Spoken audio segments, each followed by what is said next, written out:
This one starts off as a bit of an experiment with some scrap wood because I made some bandsaw boxes recently. We'll get to see those in a future video. But I was keen on the idea of trying a bandsaw and bowl, and I had this American line left over from a job back in 2010.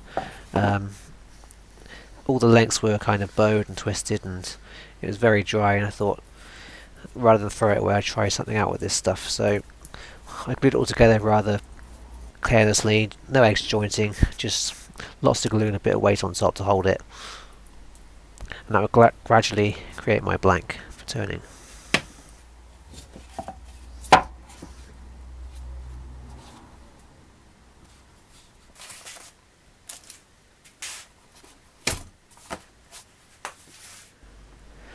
I decided that I could try and do this with a circle cutting jig for my bandsaw.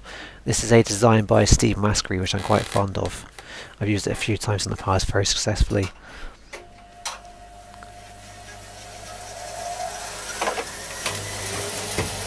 Now, as you can see, it didn't start out too well, but perhaps that was a sign of greater things to come.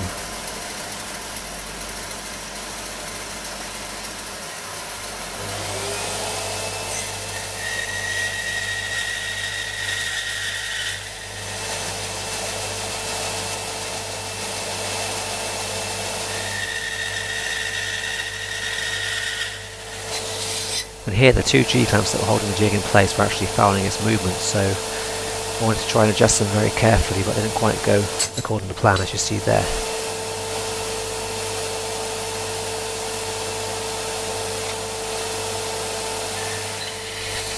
Now my bandsaw was set up carefully with a 1/4 inch wide 3 TPI blade. It wasn't a brand new one, it was actually quite rusty when I put it on there.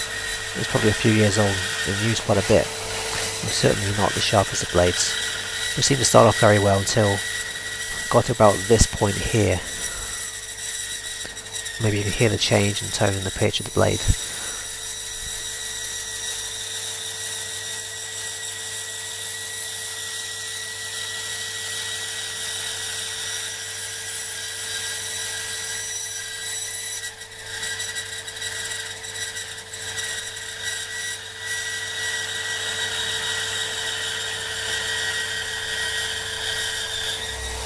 And very soon I realised that the blade actually jumped out of the guides and was riding on one of the front edge of the guides, not in between them.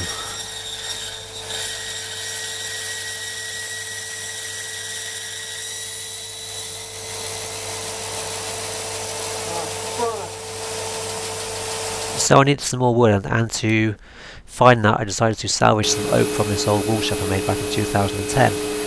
It's made entirely of solid English oak, and the brown oak stripe for the contrast down the centre. It was a nice project to make, but I've never really had much of a use for it, and so I wanted to recycle it.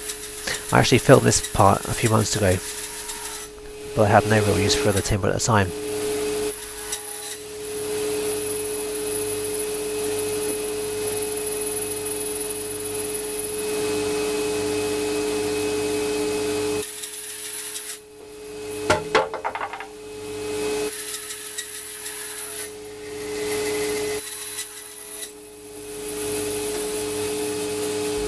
I wasn't able to make much use of the ends on this project, but the timber used for the shelves was perfectly fine and very clean on both faces.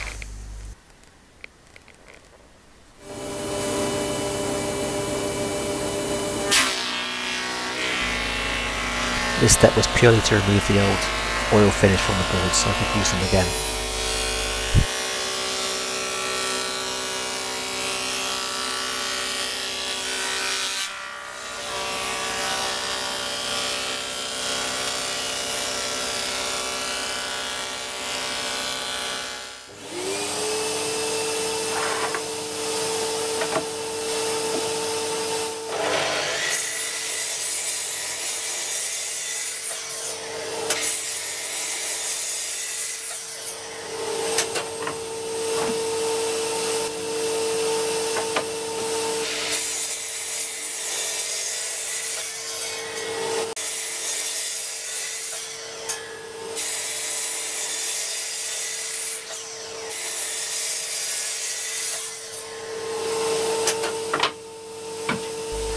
With that contrasting stripe running down the centre, I had this idea to set them out in a kind of a spiral pattern by offsetting each board slightly.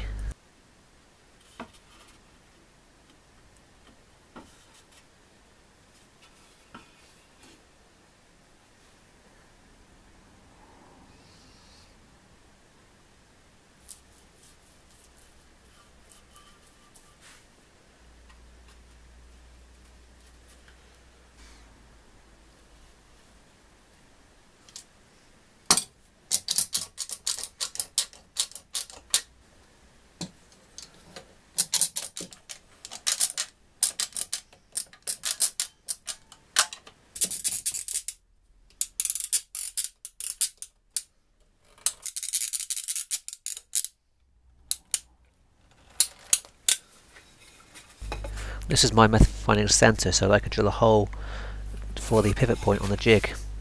You can of course use a centre finder as well.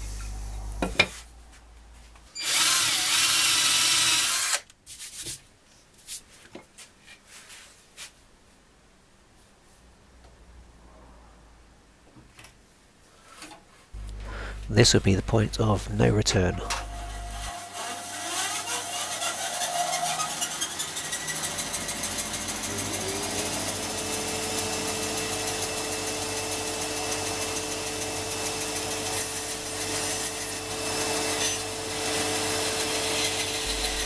Now you can see that I've set the jig too far away from the blade, but I decided to carry on and complete the cut because I wanted to make sure that everything was set correctly and I wouldn't get a repeat of last time's mistake.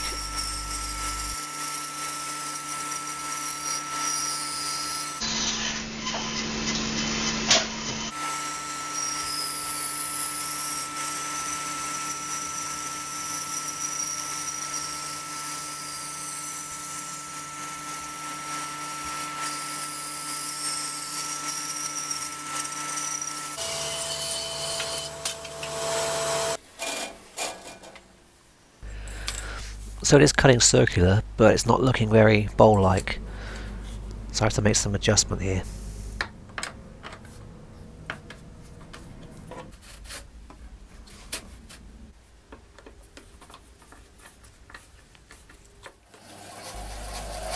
And take 2 on the final bowl.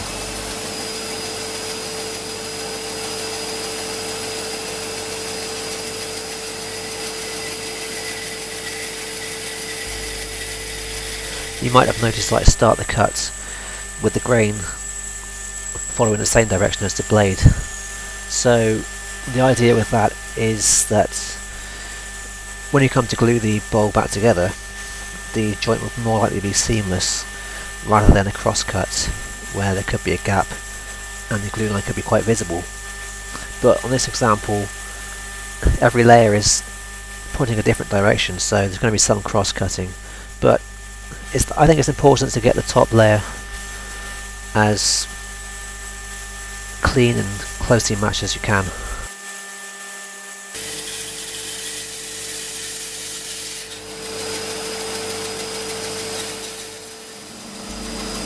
And as that first cut was so successful, I decided to cut the inside diameter by adjusting the jig by the thickness of the bowl sides I wanted to have, plus an allowance for the thickness of the blade.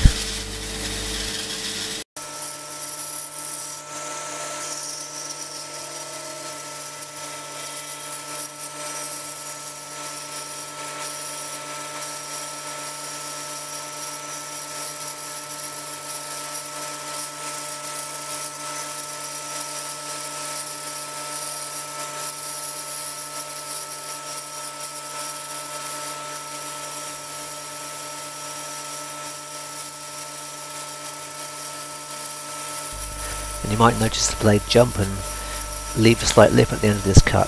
And I think that's because the blade I was using was dull, as I mentioned earlier.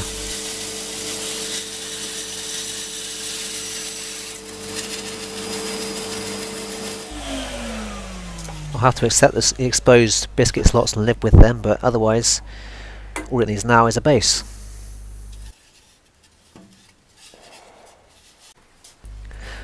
I gave the bowl a coat of food safe oil before attempting this glue up because any squeeze out then is less likely to stain the timber. There's a lot of end grain on this bowl due to the nature of which I've constructed it.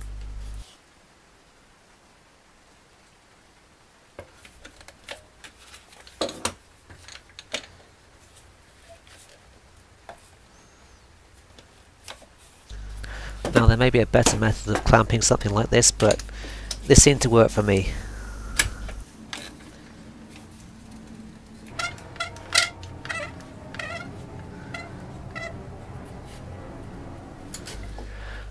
I wanted to slice a piece off from the offcut to give me the base for the bowl, but running something round and also with such large beveled edges seemed quite dangerous, so I decided to glue it to a bit of plywood with my hot melt glue gun first of all.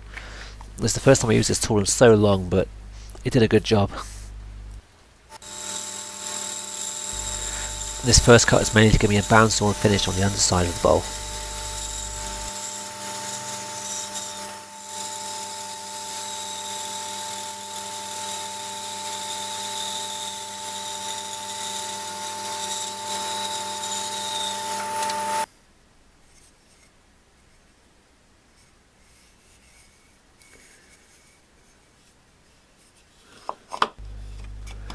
That does fit quite nicely, aside from the slight gap left where I used a blunt blade.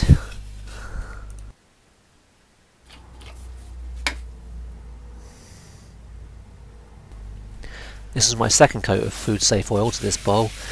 If you've not seen it before, it's basically a mix of light paraffin oil or mineral oil. My intention was to create a fruit bowl from this, so it is important that it is food safe in every way.